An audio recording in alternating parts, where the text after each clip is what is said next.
The Rock Pile brings a special edition here on a live Wednesday night. Get a chance to talk to Greg McElroy, former Alabama quarterback. You may see him on ESPN during college football season. He's the co-host of McElroy and Cubelic and everything college football as well. I'm really excited to talk to him. I want to give a special shout out to Kevy Rye, the Ryan boys for helping me out, and for Greg taking the time tonight to talk with me. We'll dive in a little bit about his career. Talk to him. I got some college football stuff for him tonight, but I really want to dive into his career, what it was like to play for Nick Saban, and much more. So without further ado, let's bring him on now. There he is. What's going on? What's up, Rock? How are you, buddy? I'm doing pretty good. How are you tonight?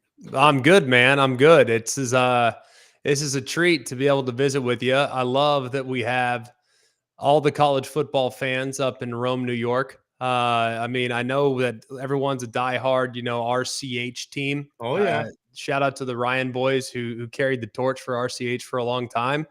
But it's great, man. I love it. I know the spas are big up there. I know the ponies are big. I know we got a lot of NFL and baseball and stuff like that. But the college football's got a presence there outside in upstate New York. It's terrific, man. It's great stuff. No, I appreciate you taking the time. It means a lot.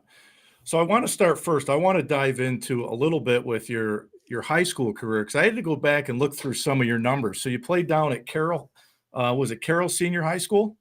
Yeah. So it's in a roundabout way. We have two high schools. It's like Carroll High School, which is 9th and 10th graders, and then Carroll Senior High, which is 11th and 12th. But it's Southlake Carroll is the school, and we were like a football power, you know what I mean? But when we moved there, it was like cow pastures. Like, I'm originally from Los Angeles. So when I moved to Texas, dude, I thought I was going to be riding on horseback to school. We went from the beaches to northwest Dallas, which was at that point, 98, pretty much just rolling hayfields. But yeah, we moved there, and in the time that I was there, it became one of the great powerhouses in high school football.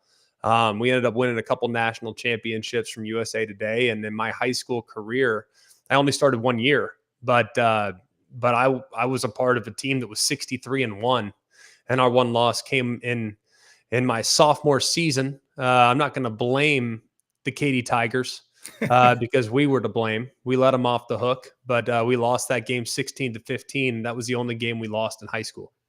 So you threw, I believe, 56 touchdown passes. You were second behind Graham Harrell, who obviously another great quarterback.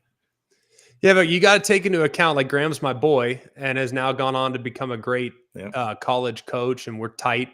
And he's the OC at Purdue. But Graham's dad was the head coach. So he got to throw it in the fourth quarter a lot more than I did. So I think that I feel good about where my number stood at 56. But no, all joking aside, like, we had an unbelievable team, man. Like, in high school, on our offense, our starting 11, and we didn't recruit. We were a public school. Not like RCH. They're recruiting all that high dollar NIL that the Ryans are pumping into that sucker. We are a public school, and pretty much everyone that I graduated with the exception of one guy, was with us all the way through. Like, we were all there, moved in like 4th and 5th grade, just about everybody, because the town blew up. And the next thing you know, man, on our starting offense, of the starting 11, we had 10 guys go D1. Wow. Which is just ridiculous. Now, it wasn't all high-level D1. Yeah. I don't even know if I'd consider it D1 in some cases. I won't go into the specifics with some of the schools. But yeah, we had 10 guys end up going D1. I went to Alabama. My running back went to Texas. His name was Trey Newton. He was a starting running back on the 09 team, actually, for the Longhorns. So we played in the national championship. We had a receiver go to BYU named McKay Jacobson, who actually caught the game-winning touchdown pass against Oklahoma in 08. Oh, wow. So we had some good players that actually went on to college and had some pretty good careers. Yeah, so it's a lot like, so where I played here, the Ryans went to RCH, which was the Catholic school. I played at Rome Free Academy, a public school. I'm very familiar with the high school football. I know you guys get $6K every Friday. Like, I've already heard.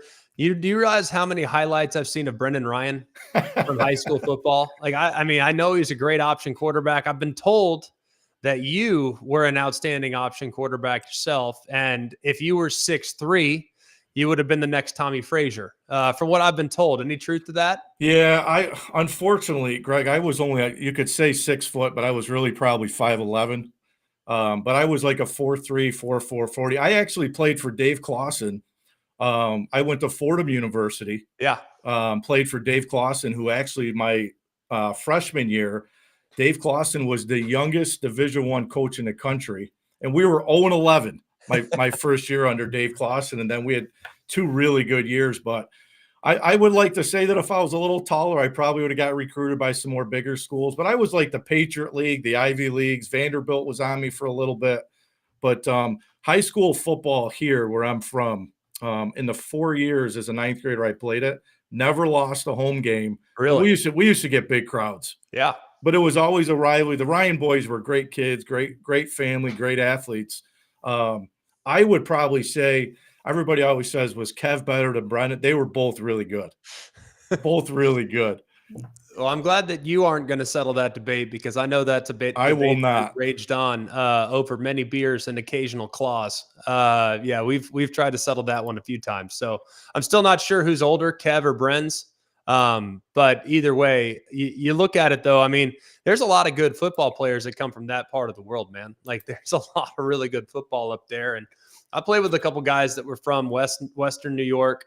Played with a couple guys that were from like northeastern Pennsylvania. So there's Yep. just a lot of good players up there, and ball's big. Like I think Yeah. there's a misconception. Look, Texas is like a whole nother level, right? yeah. When it comes to high school football importance, it's just absurd. Like what you see in Friday Night Lights is very real. Yeah. In like a sick backwards way, you know, like they would sell our jerseys at like the local sporting goods shop, you know, like NIL before NIL. Yep. Never got money for it. I'm not sure anyone bought them, but they were available. I can promise you that. So, yeah, Texas was big, but man, high school football all throughout the country. That's what's so cool about it. And to know that y'all had a cool rivalry like that with RCH and Rome RCF or whatnot is pretty cool, man. It really is. You know, I was a little disappointed years ago because now we got all the hype here.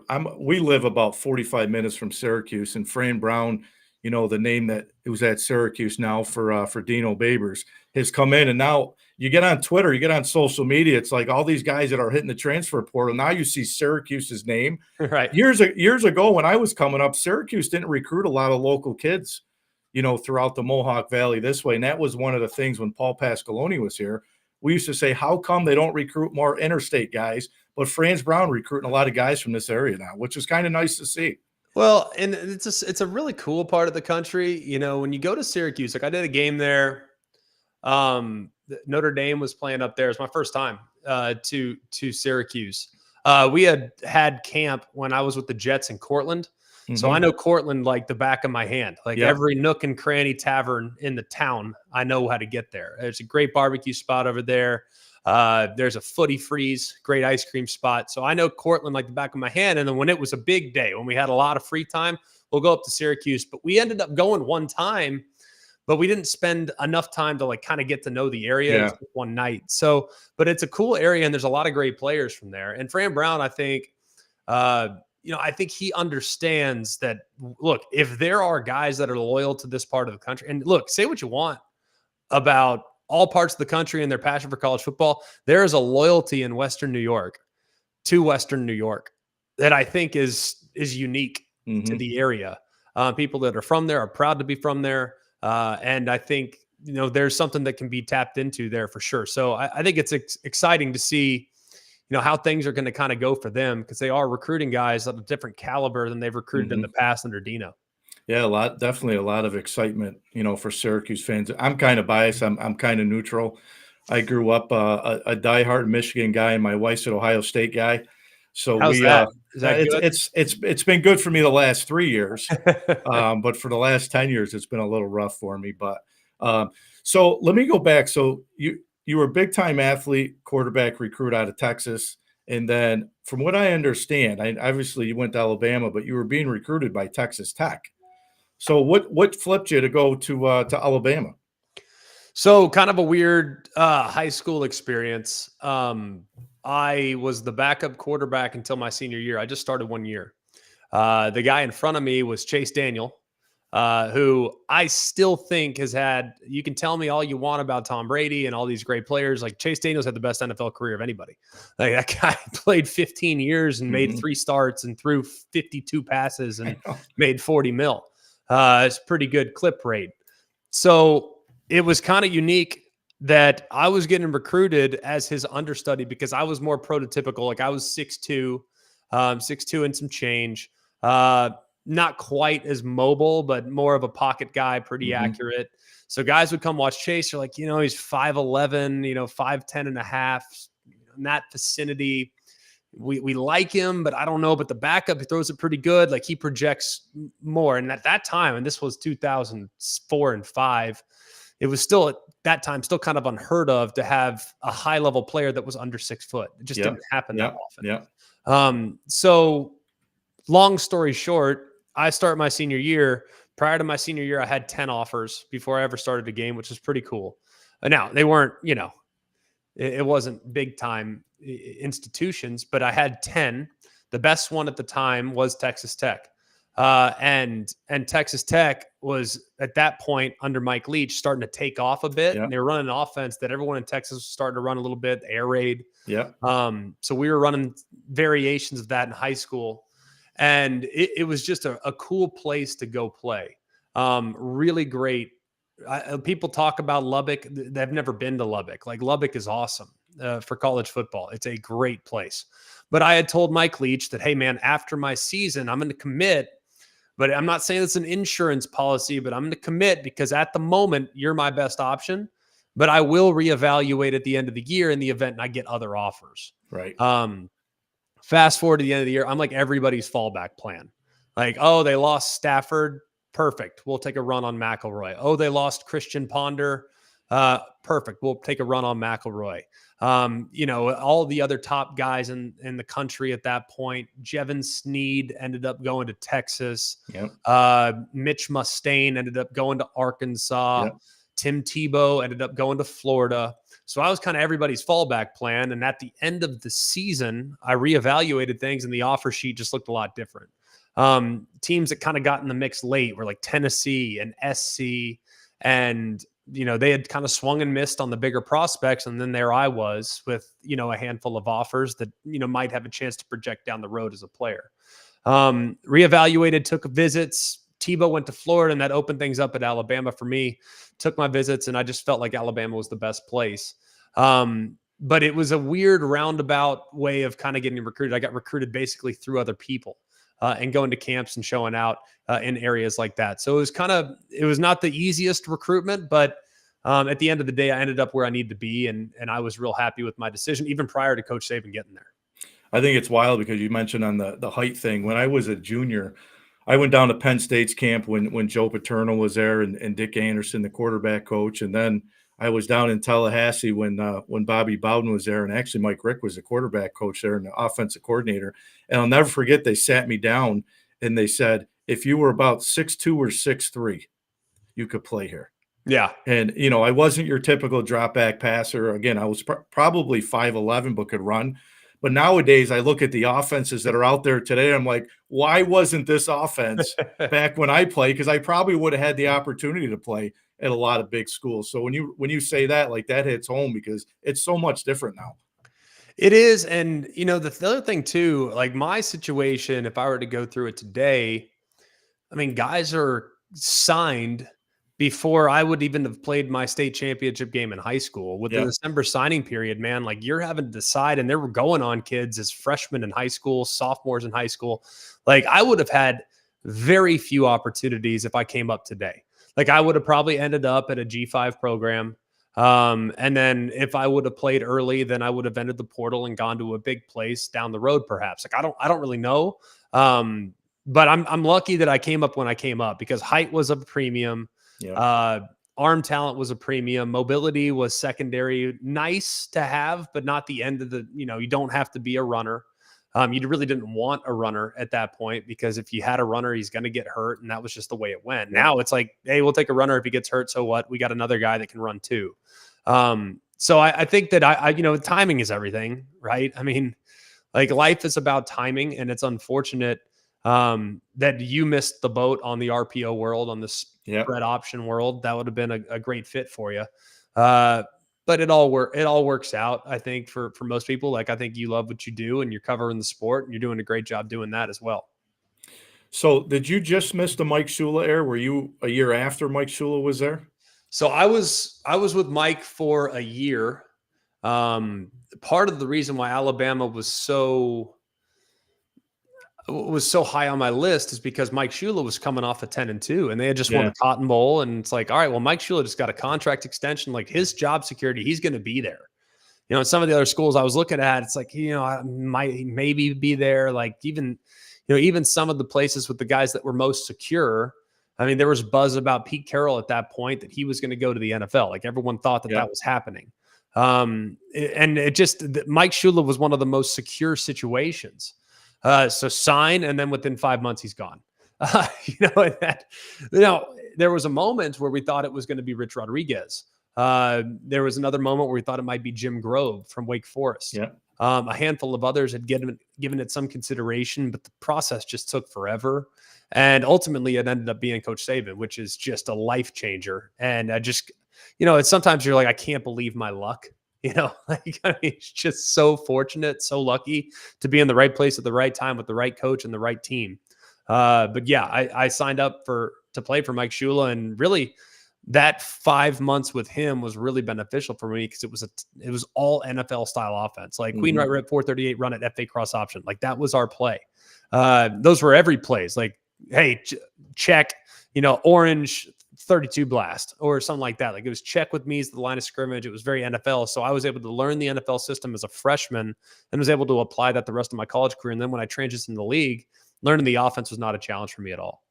So you get to Alabama your freshman year. I think it was John Parker Wilson. You were behind him your freshman year. And then you played a little bit your sophomore year, but really it was the junior year you got most of your time, right? Yeah, I was like the fifth string quarterback when I arrived. We had a guy named Mark Gillen who decided to quit the team 6-7 games in. So then I got bumped up to the number 4. Then I passed that guy on the depth chart and the scout team. Then I moved up to number 3. And then a guy named Jimmy Barnes was the backup quarterback from California, highly recruited kid, and ultimately beat him out in bowl practices. So I went into my redshirt freshman year as the backup and was the backup for 2 years. Got to play a little bit, like you said, as a freshman. And then as a sophomore, I got a little bit more time. We were better that year. We were 12-0 in the regular season, and I got to play in probably 5 or 6 games. One in particular, though, that was real memorable. And anybody that's ever met me knows I'm pretty fond of a nice cocktail every once in a while. After the game, we had played Auburn, and Tommy Tuberville was the Auburn head coach. We were up 29-0. It was a 3rd and 3. And they called a little Y option route. Like, hey, the tight end's going to run a little option. You're going to throw it to him, 1st and 10, take a knee, game's over. It's like a minute 25 left. Well, in that Y option route, I have a check with me that if my Z receivers is against press coverage and man, I can throw the deep ball. So naturally, why wouldn't I? I'm going to chuck it deep and see if I can throw a touchdown in the Iron Bowl, right? I might only get this chance once. So I end up throwing the touchdown. We go up 36-0. The next day they fire Tuberville. That night we're at a bar called Galette's. I had X's on my hands because I was not 21 at the time, of course. But in a pretty wild story, my wife, current wife, only wife, my wife was on a date with another dude that night. And I was feeling myself after a touchdown. So I just said, hey, you want to go out? And asked her out when she's on a date with another dude after I threw the touchdown pass against Auburn in 2008. Long story short, I guess the other dude wasn't that cool and was kind of being a jerk anyway. So she said, yes, we go to Christmas cocktail a couple weeks later. And next thing you know, we start dating, take a little time off when I go to New York, and then ultimately got back together and are now married and about to have our 3rd child. So that was a big night, and 2008 was a big year for me for that reason, if nothing else. But it was a wild. And then fast forward a couple months later, I go and see Tommy Tuberville at the Manning Passing Academy. I'm down there as a counselor, and we're just, catching up. People, it's a lot of football people. And I'm talking to Tommy, and Tommy's like, hey, you realize that you are the guy that got me fired. Like, I was safe until you threw that touchdown pass. So thanks a lot. And he was super cool about it. We have a good relationship now, but he was not thrilled with my decision to throw deep when the game was on ice. So you play, I mean, the Iron Bowl, obviously one of the best rivalries. I mean, you could arguably say that is the best rivalry. I mean, you got Ohio State, Michigan, you got a lot of them, and you played in some big stadiums. You've broadcasted in some big stadiums. What's the best stadium for you? So it's all a matter of perspective. Like, you got to understand, for me, from a broadcasting perspective, is very different from a playing perspective. From a playing perspective, it's very simple. It's between Auburn and LSU. No problem. At that time, Tennessee was good, not great. So going to Neyland was a good experience, but not like it is now when Bama travels up there, because they're back and they've been pretty good the last couple of years.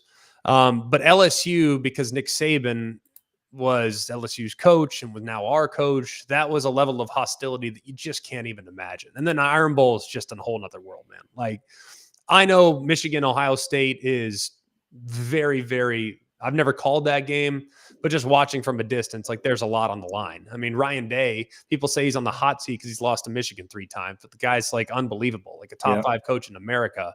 So I know there's a lot on the line, but the fact that you have to coexist in the same state of only 5 million people, with Auburn being 35, 40%, Bama being 60, 65%, like, the level of hatred in this state is a whole nother level for each other. Like, I think amongst the players, there's like this universal respect, but amongst the fans, there is no love lost whatsoever. So for me as a player, it was Auburn and LSU by far.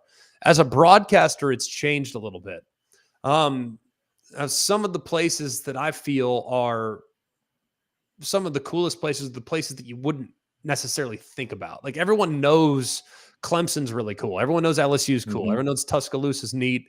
Neyland Stadium, Auburn's great. All these places are awesome, but the places that I've enjoyed the most are the places that you wouldn't necessarily think of. Like, doing a game in Pullman, Washington is insane. Like, 34, 35, 36,000 people going absolutely bonkers. Doing a game in Boone, North Carolina, Appalachian State. Miami went up there. I did a game there. That was insane. Just an amazing experience. I mean, Florida State's a great spot. So there's so many good ones. I don't mean to like take an easy way out. But from a broadcasting perspective, it's usually about who the opponent is, because if the opponent's great, then the atmosphere is likely going to be awesome as well. Yeah, I was going to say, when you're saying that Auburn, Alabama, the closest thing for me, other than in football, but in basketball, you got that Carolina Duke rivalry, right down the road. I mean, that's huge too. But that Auburn, Alabama, that's a bucket list one for me. So go back. You got to do it, dude. Like, I'm just telling you, like whatever it costs, do it, because it will blow your mind. Now, Carolina Duke is awesome. Lived in Charlotte for a number of years. Went to a Carolina Duke game. Actually went to a game in Cameron, and it was crazy. 4 days before my wedding, this was in February of 2015. You can look it up. It was like February 16th. We went to the game. I got married on February 21st. So a few days earlier, we went to the game. My buddy Taylor Zarzer took me. It was in Cameron, and they went to overtime. And it was one of the most unbelievable games I've ever seen. We almost got snowed in, and we almost had to drive from Chapel Hill, from Durham, North Carolina, all the way to Dallas, Texas, because I thought I might miss my wedding. But it was worth it to see that. So that was a great experience. But they play twice a year.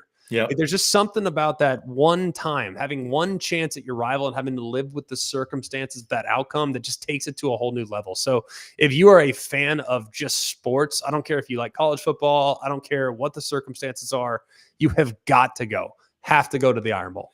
Well, that's why. And at the end, I got a few college football questions for you, but that's why, the rivalries, when you take Ohio State plays Michigan, that last game of the year, now they talk about, the 12-team playoff, then we're going to go to 14. And it's like, I don't want to see them play 3 times a year, because it takes away from that one game at the end of the season, like you said, let alone play each other twice. It does. I think it lessens the rivalry to an extent. And that's one of my big. I'm an anti-expansionist. I always believed that the problem with our sport was not in the playoff or the playoff format. I always felt like there were things that we could adjust in the regular season to make the game better. But the cat's out of the bag now. I mean, it's fine. It'll be good. I'm excited about it. I think the 12 team makes sense. When we get to the 14, it'll see, if we get there, if we get to 16, whatever it ends up at, I'm going to love it because I love the sport. Right. And anytime you get more college football, that's good. Anytime you get great matchups, that's good too.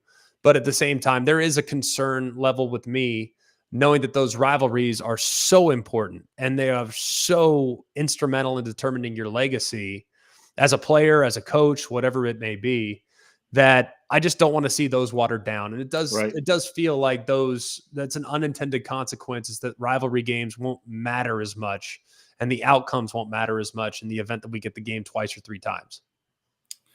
So go back your junior year, you guys go on, you guys win the national championship. I think that was the year you guys played Florida, I believe, in the SEC title game. And I say to this day that your Alabama team that year is one of the best college football teams. I personally would put you guys in the top 10 of all time. How special was that year for you guys, man? You played with some great guys that year.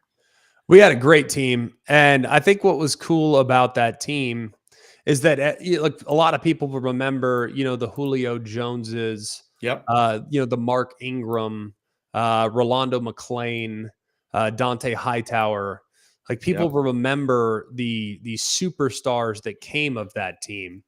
But I think those that remembered the team really well will remember the guys that were glue guys that played huge roles, like our right tackle, Drew Davis, who never even made it to rookie minicamp, but was a great college player. Our flanker, Marquise Mays, who was 5'8", but was a complete bulldog, like would go in there and crack on a safety and just end guys' days. Like, didn't care. Like, if he didn't catch a pass, it didn't matter. But if he was out, he was a headhunter at 5'8", 170 pounds. Like, I'm telling you, the guy was a bulldog, and still to this day, probably one of my favorite teammates. Preston Dial, our H-back, who, he might have caught 15 passes in a 4-year career, but he was just 6'2", 250. And every time we got in a bar brawl, we needed Preston. You know what I mean? Like, those were the guys that made that team great, because that was a team that was so unique, where if the offense didn't play great, the defense had our back. If the defense didn't play great, the offense had our back. And if neither played great, the special teams bailed us out. Like, we were just a great team. And we just knew how to win. So it was a good group. And when we got the chance to play Florida, we had lost to them in 2008 in the SEC championship game, had the lead in the fourth quarter, ended up giving up the lead. Tebow and company went on to win the national championship.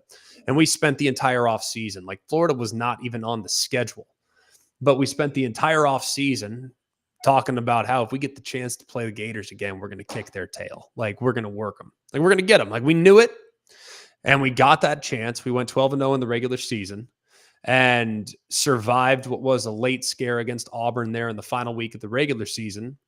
And then we got our chance in the Florida game, and we played lights out. I mean, that team going into the game, I think, was averaging 40-plus points a game. And back then, that was 1,000,000 points. And their defense, I think, was number 1 or number 2 in the country. But they ran man coverage the whole time. We put Joe Hayden in the slot.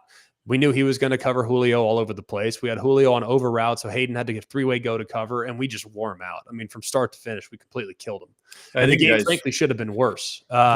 We took a knee on, I think, the 15-yard line to put it on ice. So it could have been worse and should have been worse, but we did what we needed to do and got revenge and ultimately got a chance to play for a title. I think you guys rushed for over 200 yards with Trent and Mark Ingram that year?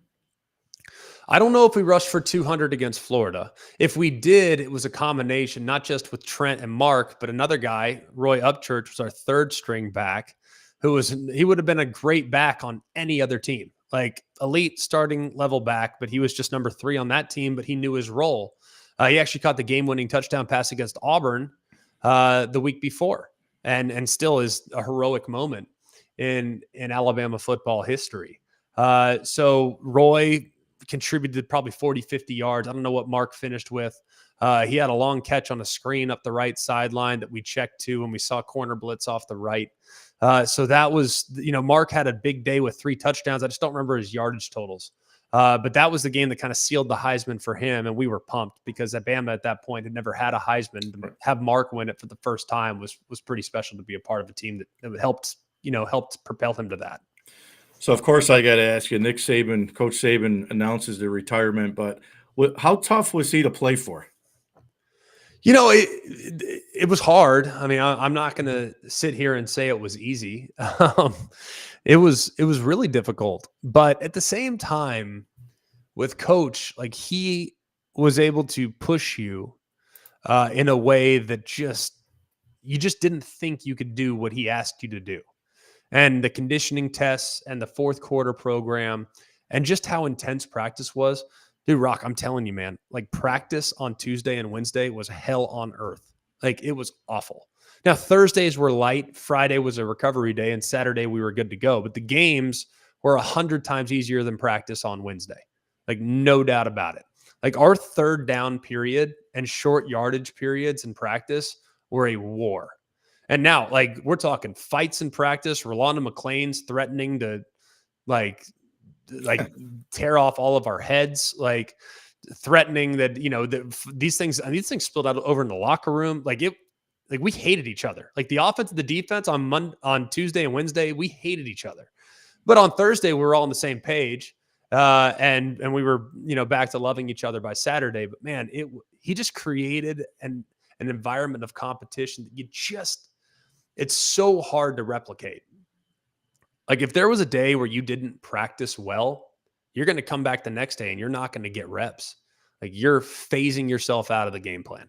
So every day you had to show up and perform. There was not a pass I threw in practice for an entire year. Spring football, summer 7-on-7, fall camp, and all throughout the season that wasn't charted. Every single pass was charted. And then you were ranked on accuracy. Like, every quarterback every day was ranked on accuracy. And if you weren't number one as the starter, which luckily for me happened one time ever, but if you weren't number one, like, that was a tough pill to swallow because, like, well, am I going to get the 1 reps today? Like, you know what I mean? Like, I was stressed, but everybody was like that. And it wasn't just quarterbacks. It was every position. Every guy had to be looking over their shoulder. Everybody operated in fear, but it was a healthy fear that pushed you and motivated you to be better than you might have thought you were capable of being. So I've always said this: Coach Saban would have been successful in whatever field he chose to go into. If he had chosen real estate, which he's now gone into and had tremendous success, he would have done it. If he would have chosen owning a car dealership, which he's done now, he would have had success. If he ran an oil and gas company, he would have had success. If he ran a chip company, it didn't matter. Like, he was going to succeed just because of the environment and culture that he's able to cultivate. So every moment that I learned from him has been something that I've used pretty much in my everyday life. And I'm very, very grateful to have had the experience of playing with him for 4 years. Now, who was the offensive coordinator when you were there? It was Jim McElroy. So I had 3 offensive coordinators at Bama. First year was Dave Rader. Second year was Major Applewhite. And then the third year was Jim McElroy, and he was there my last 3 years. So Mac is still, like, one of my favorite people in the world. He's the head coach at Central Michigan. Yep. Was the head coach at Florida for a bit, was the head coach at Colorado State for a bit. But man, he's a tremendous coach and just an awesome, awesome guy that I think all of you guys in Rome would love to hang with. Like, he is just one of those dudes you want to belly up at the bar with and just solve the world's problems. So he could meet you where you're at. Like, he's just the best. And, very, very grateful to have had the experience of playing with him as well. And I think that's one thing that's been noticeable and well documented, that Coach Saban's had so many guys, so many coordinators. It almost seems like they resurrect their career. They come to Alabama under coach, and then they go get a head job elsewhere. And I've always said, I think it's been amazing that Alabama over the years really hasn't missed a beat when those coaches leave. And I think that's a credit to coach, right? Well, I think it's a credit to coach. I think there's a lot of, it's players over plays too. I mean, there's become now, shoot, man, there are so many good players that have come through there over the last 10, 12, 15 years. So I don't care if you ran the worst play of all time. Like, there's a likelihood that Derrick Henry's going to make you right. You know what I mean? Like, he's going to make you right. Or so there's a likelihood that Reuben Foster is going to fill and the Will Anderson's going to get home and the left tackle is going to miss a block and a busted coverage turns into a sack. I mean, I do think that there's some of that, but I also think the culture that's been fostered over the years, like there was a real understanding when Coach Saban got there that, hey, if you're with us, it's going to be hard and this is not going to be fun, but you're going to win and it's going to be worth it. And then the young guys at that point, we all bought in. We didn't have a choice. And then as we got more and more comfortable with the system, we passed it on to the younger generation. So the team ultimately became player-led. So it didn't matter who the coordinator was because the players were holding each other accountable. And it just got passed down from generation to generation, from the senior class to the junior class to the sophomore class, so on and so forth. So I think that's kind of been part of it. So the culture has been the same, even though the voices that you hear on game day or the voices that you hear throughout the week have changed drastically over the years. I don't know if you were shocked, but I think after the playoffs, I said, there's no way Coach Saban's gonna hang it up. And then you kind of read some of the articles, and I don't know what's true, what's not true. But do you think it was back in the day? I mean, you could Alabama, if you were a 5-star kid, Coach, it was like they all went to Alabama, and everybody said, "Well, Alabama gets all the best athletes, the best recruits." And do you think a lot of the NIL had something to do with Coach Saban saying, "You know what? It's probably time." Because I was shocked that I don't know if you were, but a lot of us were just like, run it back again. He's going to return a lot of that team. No way he goes out this way. Were you shocked? Did you have any idea he was going to hang it up? Well, there was some buzz throughout the season that this could be it. There was some buzz leading up to the season that this could be it. He was going through the process after the season of interviewing coaches for coaching vacancies on the staff. And that kind of threw off the scent for me. I mean, at that point, I'm sitting there thinking like, all right, well, hey, business as usual in Tuscaloosa. Like they'll keep doing what they're doing. After the season, I thought there was a strong possibility with how the team improved that he would come back, but also knowing just the grind and the monotony of having to get players to re-engage, and not all of them, but there's a handful that are constantly dissatisfied with whatever their NIL situation is. There's a handful that are not, willing to always dive in without asking the question why. Back in our day, shoot, man, like you and I are close in age. Like if a coach told me to do something, like done. What do you fine? Absolutely. Yeah, whatever you need. But that's just not the way all the kids are wired nowadays. They're wired to say, okay, well, why do you want me to do that? And that there's nothing wrong with that, I might add. If anything, it's probably a more human approach to our robotic, militaristic approach as players back in the day. So I do think that it'll be a little bit interesting to see if that kind of materializes elsewhere. But I do think Coach Saban kind of got tired of constantly having to re-recruit his own roster and getting guys to buy in. I do think that probably wore on him to an extent. Now, he hasn't said that publicly. That's just my sense in talking to several coaches that say, man, this is exhausting. Like I feel like I have a starting quarterback that, hey, he's a freshman. I feel great about his progress as a player. And he's coming to me saying that he's unhappy with his NIL. And if we don't fix it, he's going to go in the portal and go elsewhere. I think that's got to be infuriating for a lot of guys. And now the money that these guys are making is just so astronomical that why would you do it for 20 years if you can do it for 10 and make generational wealth? Then at 55, shut it down as opposed to 72. So I just think the amount of administrative work that you have to do as a head coach is kind of worn on everybody. And I think Coach Saban, I think he would have been perfectly content continuing to coach, but I don't think he liked everything that came with being the head coach anymore in college football. It's always tough to follow a legend, even in high school, college and the NFL. And now comes Kalen DeBoer that's coming in, and people are already saying, well, if he only wins 10 games, if he loses 2 games, they're giving him 2 years, like there's an over-under. Do you think it was a good hire for Alabama? Yeah, I think it's awesome. Like I've gotten to know Kalen pretty well. We called the Sugar Bowl game between them and Texas, and that was really my first time kind of dealing with him and spending time with him, man, I was blown away in my experience and just being around him. And I think he just has the right temperament and the perfect personality to handle this endeavor. Because if you think about it, man, like it's been done a certain way, like here's the way we do things. Here's the way it goes, and here's the results. Like, you want to come in and change what's been done here for the last 16 years en route to 6 national championships and all this other stuff? Like, I don't want to be that guy that goes in and says, hey, nope, that's great. What's done is done. We're doing it my way. And I don't think Kalen's going to operate that way. He's going to say, look, man, I have so much respect for Coach Saban. Like, he's going to kiss the ring. He's going to say, hey, like, I'm going to try to incorporate as much of Coach Saban's method into the way I've always done things. So I'm going to kind of meet you in the middle. And he's got the personality. Rock, I'm telling you, like, you could sit down with this guy and just, he's so engaging, and he's just got such a great glass half full, optimistic approach to life and the sport.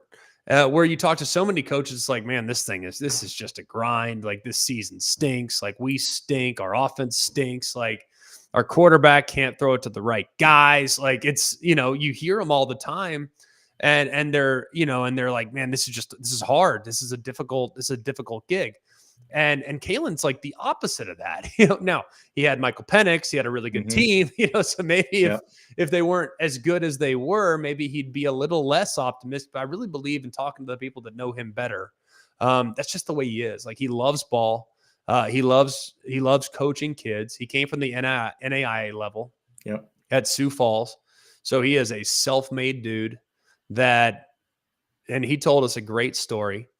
When he was at Sioux Falls, as the head coach at Sioux Falls, you only have one full-time assistant, and that was Ryan Grubb, who was his offensive coordinator at Bama, just took the job at Seattle with the Seahawks. They were on staff together, and they had to do everything. I'm talking everything.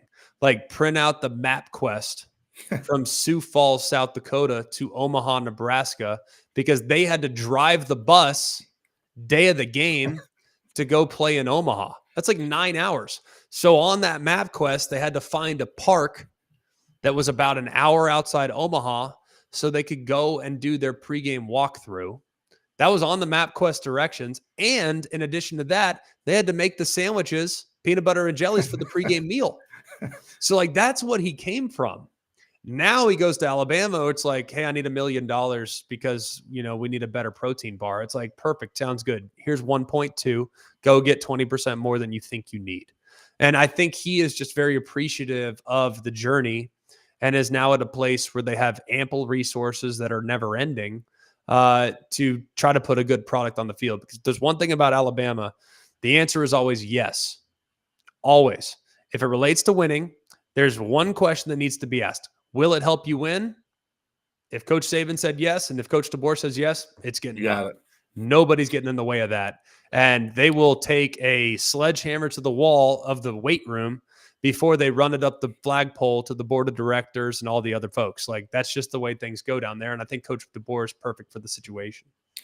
A lot of coaching changes in college football. It's almost like, what do they call it? Black Monday, or in the NFL, as soon as the regular season's over, the very next day, you see 10 coaches, they get fired. There was a lot of good ones. And one of the ones that I'm not sure a lot of people are going to talk about, you mentioned Major Applewhite. I think it's he got promoted down at South Alabama, but I know you were really high on Jonathan Smith getting the Michigan State job. Was there another coach that you were really high on? Was it Mike Elko, going to Texas A&M? There were a lot of changes. Who else were you high on? There were a bunch. I think it's kind of tough to pick one in particular. Partly because I know I'm going to be in the room with a lot of these guys calling their games. So I'm not going to, be like, yeah, well, that coach hire was awesome. That one was terrible, So I have not really, adopted that practice. But I'll say this, man, like, I think Jonathan Smith's a dude.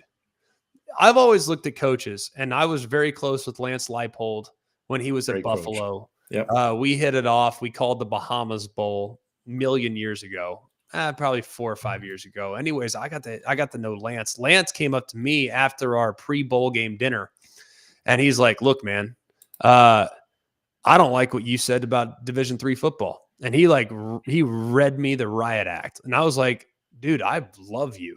That's awesome. Because what I said about D3 football, and it was very much misinterpreted, but he called me out on it. I said that D3 football was in some ways like glorified intramurals. And he like took that as like I was calling them intramurals. So I was like, no, I didn't mean it that way. All I'm saying is that if you want to play D3 football, you can play D3 football. That's a great. And the guys that are there for the right reasons. They love the game. Now he didn't hear any of that, but Lance and I hit it off because he called me out, and I just love that. So I've always been very fond of guys that did more with less. Right. That was Lance when he was at Buffalo. That is Jonathan Smith at Oregon State. That is a bunch of other guys that have had opportunities comparable. Like I know that their team has not fared quite as well, but I think Matt Campbell's a heck of a coach at Iowa State. Yeah. So Mike Elko, what he did at Duke the last couple of years was amazing. So I'm a big fan of coaches that overachieve or seemingly overachieve, and they do it consistently. Chris Kleiman's a guy at Kansas State that I love Chris Kleiman. I think he's a heck of a ball coach. So that's usually kind of where I go. And I feel like Jonathan Smith was a terrific hire for Michigan State. So I got a couple of questions here. So Kevin Wright, he said rumors coming out of Birmingham is that G-Mac's trying to become a scratch golfer. I'm curious what his record is versus the Ryan boys on the course. Ofer. But they always take me to their home track and they give me bad yardages. So I think you're going to hit like a 7 here, and it's really a 6. So Kevy, hey, hit driver here all you want. Yeah, don't mind the white stakes that are right off the green on this drivable par 4. It's with the Ryan brothers and anybody that's known them. They're always first of all, there's this inner competition amongst the group. And that carries over into their friend group as well. Kevin Ryan's never given me a winning horse either. Now, Jamie Harp, that guy's a sharp when it comes to the ponies. But Kev Rye, I think he likes to tell me about all his winners, and I don't always get the winners from Kev Rye. Yes, am I trying to become a scratch? Yes. And will I ultimately become a scratch? I hope so. But I can promise you it won't be before any member guess this year. So you got another one of the guys is a big Oregon fan, said thoughts on what Dan Lanning's building at Oregon. Love him. I mean, I think Dan Lanning's amazing. And I thought the biggest move for Dan Lanning and for Oregon was the fact that Phil Knight has a personal services contract with Dan Lanning, because Oregon lost not 1, but 2 head coaches in the last decade. Yeah. 3, if you want to go to Chip Kelly. He left for the NFL, though, so no one can really blame him for that. But they lost Willie Taggart and they lost Mario Cristobal to Florida State and Miami, respectively. And they said, no chance this is happening again. We're going to put an extra layer in the contract to make Dan Lanning untouchable. So that was great. But I was fond of Dan Lanning from the first time I met him. We called the Georgia spring game 5 or 6 years ago. He was the DC. I'd never met him before, even though he was at Bama and I knew him a little bit, but I'd never seen him in that setting where he's really commanding the room. And I was blown away. I was like, this guy's a star. There have been 2 guys that I came out of a coordinator meeting with and was like, that dude's a can't miss. I don't know where they're going to end up. I'm not sure what's going to happen with their careers, but those are 2 guys I would bet on. One was Dan Lanning and the other was Marcus Freeman.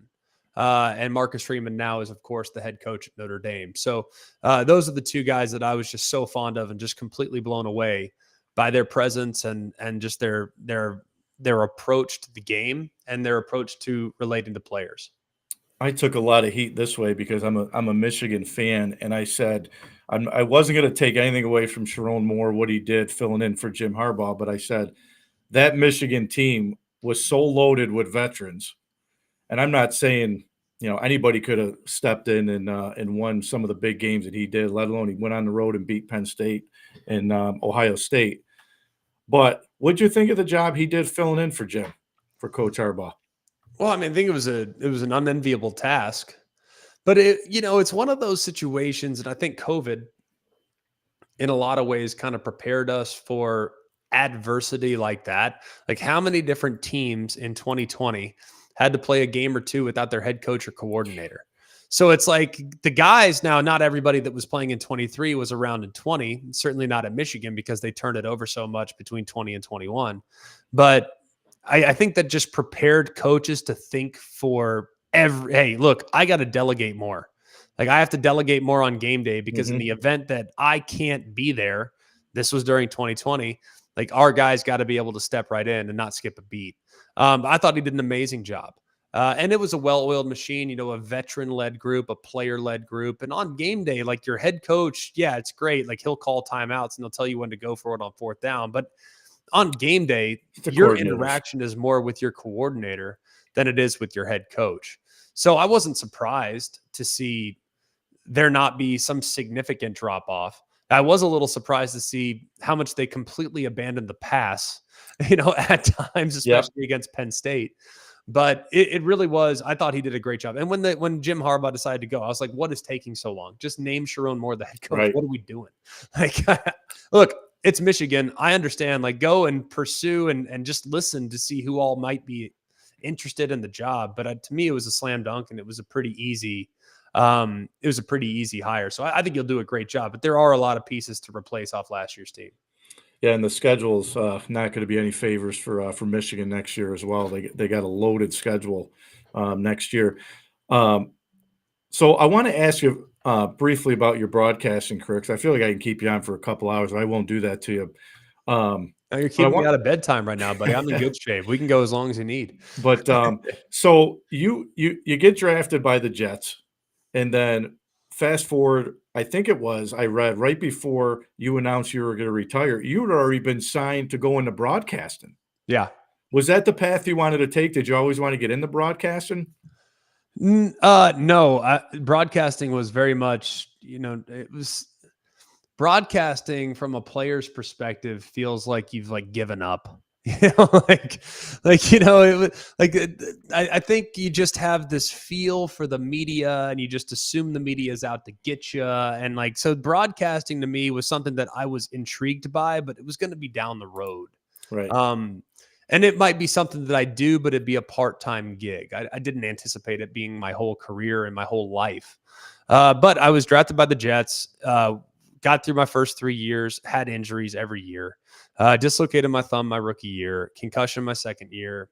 Third year, I tore my PCL on my left knee. And at that point, it was like, man, this is just not meant to be. Like, can I grind out 3 or 4 more years? Probably, you know, maybe I latch on as a number 2 or number 3. Like I had played some and had some good preseasons. So the possibility of me getting some looks as a 2 or 3 were there, but it was not guaranteed. I mean, it was, you know, I was going to have to play well. I mean, as simple as that. But I had told myself when I got drafted, I was like, man, just get your pension, then we'll go from there. You know, get your pension, go from there, and let's just see where the world goes. So got through the 3 years, got my pension. And then I was actually still under contract with the Bengals when ESPN reached out to my agent and said, look, we are launching the SEC network, and we think this is something that Greg would like to be a part of. Like, this is going to be big, and this is something that we're putting a lot of resources into and that we believe in. And if he's going to come, now would be a really smart time for him. And I wasn't ready. Like, I wasn't listening to it at first. I was like, no, I got a couple years left in me. Like, I kind of had a bad taste in my mouth for how 2013 went. We had lost to the Chargers in the first round of the playoffs when we had beaten them a couple weeks earlier. Like, the Bengals were good. I had a chance to be the number 2. I'd be battling with Jason Campbell to be the number 2 the following year. Probably would not have won that battle, but probably would have latched on as the 3. So would have been around some. But either way, you know, and it just felt like the right time. It's like I can take the bird in the hand that is broadcasting, or I can take the bird in the bush and pursue something that might or might not happen. And I didn't want to be this guy that's like going to Tuesday tryouts and trying to latch onto a team. I just wouldn't want to be that guy. So ultimately was able to kind of leverage ESPN a bit because I was still under contract with the Bengals. Yep. And then finally, when the price was right and the moment was right and the opportunity to be a part of the launch of the SEC network was right, like it was the perfect time. So I agreed to a contract with ESPN, called Marvin Lewis the next day and said, "Hey, I'm going to retire." He goes, "Perfect. We'll release you. Sounds good. No problem whatsoever." And boom, that was it. Moved into SEC Network, was a part of one of the most successful launches in cable network history, which still is like such a pinch me thing. Like, I didn't think the SEC Network would be what it was. I had no idea. I mean, it had been done with the Big Ten, but it wasn't to this extreme, not with this kind of build up and hype. So got a lot of reps there. It was really valuable. Then went on the road with their traveling road show, SEC Nation. Yep. In my second year. And then my third year, I got put in the booth alongside Dave Pash, who still to this day is He's one great. of my best friends and is just a terrific broadcaster. And he kind of taught me the way. He taught me the kind of how to do games. Fast forward a couple more years, was with Dave for 4, was with Joe Test for 3. And this past year got promoted to the number 2 job alongside Sean McDonough. So it's been an amazing ride. I wish I would have gone right out of college now. Like, the NFL was great. Glad I did it. But I wish I'm so fulfilled by this broadcasting career that I wish I would have started sooner. But I don't have any regrets. I'm very, very grateful. And I'm so appreciative of ESPN for allowing me the platform. Yeah, I kind of want to kick myself in the foot because when I was at Fordham was a really good broadcasting school. There were Syracuse and Fordham, and a lot of the guys. Tony Reale was a Fordham guy, but there's been a lot of good Fordham alumni guys that are in broadcasting. And I was the guy that said, you know what? I'm going to go coach high school football when I got out of college. And here I am now. I'm at a small little station here in upstate New York, and I do stuff like this on the fun. I wish I can do it for a living, but one of the things broadcasting I wanted to ask is, what was one of the toughest things for you to make the adjustment? Because I would imagine the game prep, the show prep that you go through even now, because you do a lot of different shows. What's the prep like for you? I mean, Rock, you played, you coached. Like, you only really know how to do it one way. I mean, like, if you were to tell me, Greg, hey, you have to completely upend how you prepare for a game, I would be lost. I've been preparing for games the same way since I was in high school. On Monday, I introduced myself to the personnel, read stories about the players, do heights, weights, make my boards, all this stuff. Tuesdays, I do first and second down, regular down and distance. And then I do short yardage goal line. Wednesdays, I do third down and red area. Thursdays, I do 2-minute, and then travel and meet with the coaches on Friday. So it's pretty much the exact same as it was when I was a player, situationally aware. And really, the biggest thing now is the rosters change so drastically from year to year. You almost kind of start from scratch, but I have notepads of every single game I've ever called. So in the event in which I need to go back to 2016 and look up a note on a coordinator that's now a head coach, or a position coach that's now a head coach, I can go back and reference. And it's all on my computer, all documented where I have it all. So that's been really beneficial. But it's taken me a while to kind of streamline my process, because for a while I was way too over-prepared, to the point in which it's like, dude, you don't need to know their tendencies, backed up in a 4th and 1 situation with 3.5 minutes left. Like, you don't need to know that. Like, you know what I mean? Like, just call it how you see it and try to project what you think is going to happen on this upcoming snap. So it's taken a little while to kind of streamline the process, because you can get inundated with details as a player that you don't need as a broadcaster. But that's all just a process of trial and error, and making sure that you can reference that information if you need it on game day. But it's been great. And calling games, man, is the ticket. Like, it's the greatest thing of all time. It's an addiction. I always say this, and people look at me cross-eyed when I say this, but anyone that's on the chat, anyone that's ever teed it up on a football game, teed it up in a member guest, I don't care, played a sport, like, the butterflies that you have before a big sporting endeavor. Oh yeah. Whether it's basketball, baseball, golf, hockey, you name it, whatever. Like, you have those butterflies before the puck drops. You have those butterflies before the toe meets leather. You have those butterflies as you're making the first pitch. Like, we all know that feeling, as anyone that's ever played anything or had anything on. Never goes away. It never goes away, and you cannot fill that void. So I've always said, if you've played sports, you are in a roundabout way a bit of a drug addict, because that is adrenaline. Like, adrenaline is a drug. And that adrenaline rush cannot be recreated. Like, you cannot recreate that in hardly any other sport. Now, public speaking or other things like that. If you're, like, I've said this, like, one of the jobs that's most comparable to what we do to me is like a pastor. Like, once a week, you got to perform.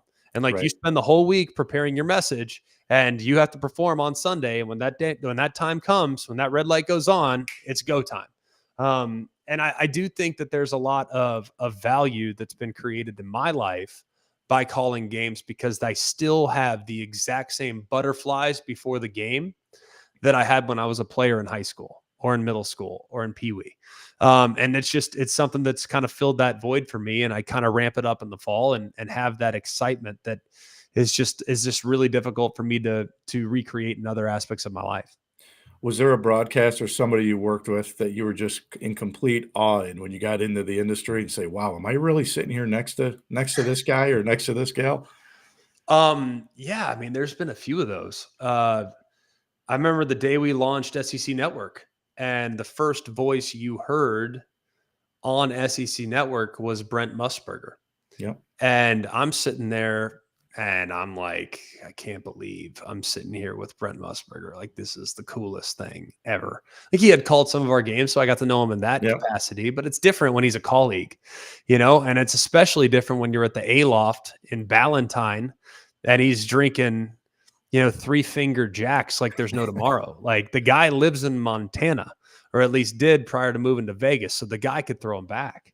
Sitting there and spending time with Vern Lundquist was a Right. great experience for me. Sitting with him, I got to spend some time with him at the Army-Navy game in 2014, my first Army-Navy game to cover.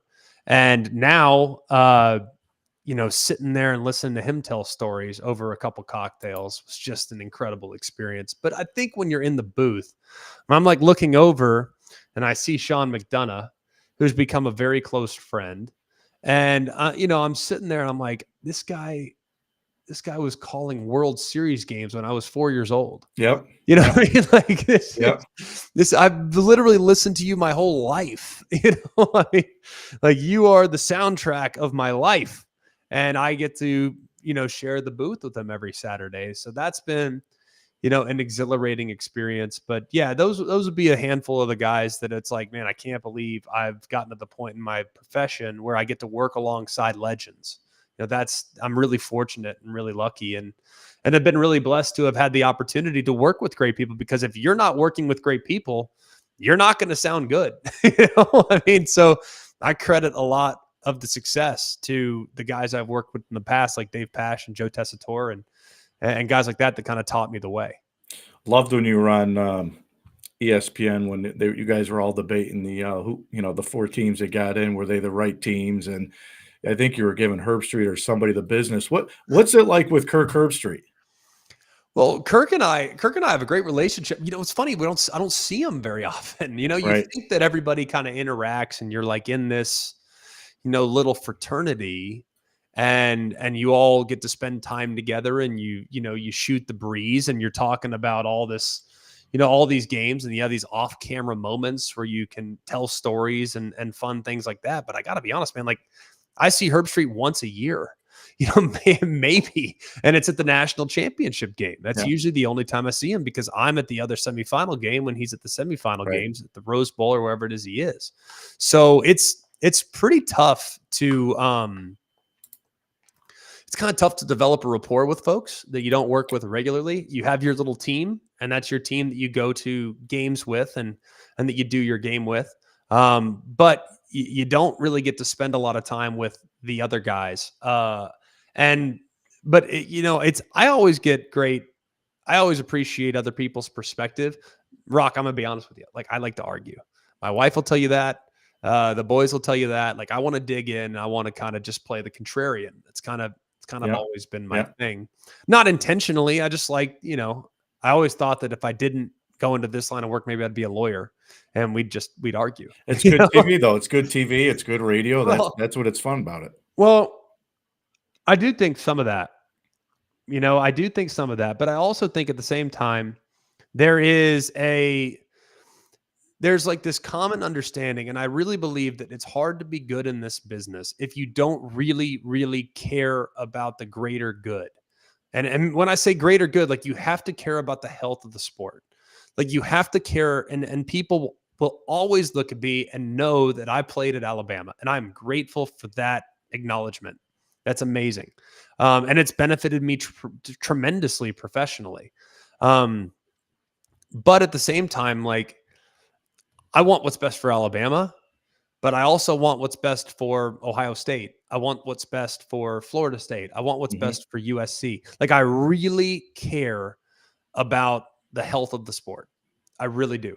And that's why I think the playoff conversation is an intriguing one, because the health of the sport, or the perception of the health of the sport, is at stake. Right. And I think this year was a very difficult year. I think the committee could have very easily put Florida State in, and it would have made perfect sense. I don't think anyone would have pushed back had Florida State made it. But at the same time, I think you were also having to acknowledge that you were leaving out a team that was clearly one of the top four based on their most recent performance. Hmm. And that most recent performance was Bama's performance against Georgia. So that was an intriguing. We didn't know, so we had no idea. I was completely under the assumption that it should be Bama based on the performance on Championship Saturday. Yeah. But I still thought the committee would do the easy thing and put Florida State in. So if you look at my notes for that show, they're all about, hey, the committee needs to take a good long look in the mirror, and we need to reassess our criteria because they're not being true to what they have said. And that's the four best. Because based on how Florida State looked against Louisville, I don't think anybody could tell you that they were one of the four best, not compared to how Bama played against Georgia that day, that afternoon. So I think that I have some great colleagues and some people that really see the sport through a different lens. And I think it's perfectly okay to disagree. I'm totally good with that. I support that wholeheartedly. All my Bonnie friends are also Notre Dame fans, and I gas them up all the time. I love Notre Dame, but I'm not going to tell them that. You know what I mean? I'm not going to tell them that because I'm going to play the contrarian. But I think it's great to have as many people interested in the sport. And with the new era coming with the 12-team playoff, it'll be fascinating to see just whether or not that inclusion spreads a wider net in the teams that could possibly make it. So we can find you at WJOX, you're on with Cubelic. And then you got the Always College Football. What's it like to work with him? Well, Cole is awesome. Like Cole's one of my best buddies. So our radio show in the morning here in Birmingham, it's funny. Like we have podcast downloads all over the country, and we have streaming listeners from all over the country because we're deep in the weeds, man. Like we're getting into it. Like for a radio show, and we're talking college football every day. It's like we are all in. And what's fascinating is that Cole sees the game through a completely different lens than I do. Like I could care less about the three technique. I could care less about whether or not the D line's moving at the snap. Like I don't care about the overload zone, zone pressure that they're bringing off the right-hand side. Like I can pick it up, but I'm not worried about how the offensive line sorts it out. Like that's on them. But that's all he cares about. So he sees it from that perspective, and I see it from a quarterback's perspective, more of an all 22 perspective. So it's fun to kind of bounce stuff off of each other. That's been really rewarding. And then Always College Football was something that we actually birthed out of a big night, and I'm talking big night, in Pinehurst, North Carolina for Kevin Ryan's bachelor party. It wasn't technically his bachelor party. It was the golf trip before the bachelor party, but he's the only guy I know that could get away with two bachelor parties. So Mark Kubiak and I, we were sitting there over a couple pops, and we said, hey man, this is what I want to do. Would you have an interest in doing it with me? And, sure enough, fast forward a couple years and we found the right partner to go with. And that was Omaha. Productions and Peyton Manning's company. So it was the right platform and the right time to launch that and the right group to do it with. And that's been, our numbers are just going through the roof. So it's been really fun to see it grow and to do it the way we want to do it and the way we think the game should be covered. Right. It's easy to throw hot takes and spit fire and fire coaches and talk about all the things that are wrong with college football. We really try to look at it through a more optimistic lens and try to paint a prettier picture. Well, listen, man, I kept you long enough. I could talk college football with you for hours, but I love following you. And I told Kev, I said, I can't thank you enough for, coming on with me. Here I am, some little guy in the little town of Rome, New York, and I get the opportunity to sit and chat with you, who I follow all over the place, social media. Love listening to you, love listening to your takes. And it's been an honor to sit and talk with you here. No, I appreciate it, man. Rocky, it means a lot. I look forward to getting up to Rome. The invite seems to always be there, but it's a half-hearted invite. So we'll get up there. We'll put a tee in the ground. We'll play some golf. We'll whip the Ryan's tail. And then we'll go to Corpse Corner and settle it. All right. Well, I think it sounds like a good time, huh? It's maybe still there. Yeah. Oh, I know it is. It's Corpse Corner is an institution. So we'll go down and settle it over a couple pops and we'll solve the world's problems. Well, if you come down and you're here on the weekend, we'll get you on in the morning with me for a couple hours and talk some sports. No, we'll do it, man. Look forward to it. All right, man. I appreciate it. Keep up the good work. Yes, sir. Thank you, buddy. All right, man. Thank you. Man, that was cool. That was really cool. I could have probably kept him on for hours. I had so much on my agenda. I didn't even get to half the things that I wanted to talk to him on, but I went over the allotted time that I was going to have for him. But great to have him. Great career, great quarterback, great person. For him to take the time and come on here and talk with me tonight really meant a lot. I want to thank Kevin Ryan again for making it happen. Kev, I owe you. Next time you're in Rome, shoot me a message. I'll meet you out. My treat. But thanks to Greg McElroy for coming on with me. I want to just make sure I remind Sunday for the Mohawk Valley Sports Watch, I'm going to talk more local sports. Mike Hayduke, Coach Hayduke, the head men's basketball coach at Clinton, will join us. Gary Heenan, the Utica University men's hockey coach, will join me.